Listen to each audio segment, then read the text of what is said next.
நமது உறவு முறைகள் பற்றி மிகவும் சிந்திக்க வேண்டிய அருமையான பதிவு.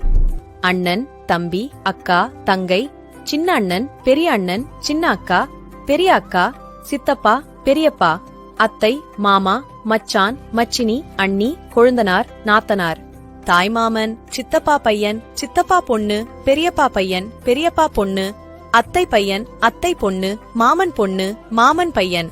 இது போன்ற வார்த்தைகள் எல்லாம் 2050க்கு மேல் யாருடைய காதிலும் விழாது. யாரும் கூப்பிடவும் மாட்டார்கள். அகராதியிலிருந்து கூட கொஞ்சம் கொஞ்சமாக அழிந்துவிடும்.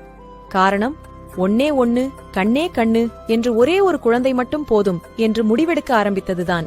அப்படி இருக்கும்போது இந்த உறவுகளெல்லாம் எப்படி வரும்? பெண்கள் வயதுக்கு வந்ததும் சீர்வரிசை செய்யவோ, பந்தல் போடவோ, முதல் புடவை எடுத்துத் தரவோ எந்த தாய்மாமனும் இருக்கப் போவது இல்லை. திருமணத்தின் போது அரசாணைக்கால் நட எந்த அண்ணனும் இருக்கப் போவதில்லை.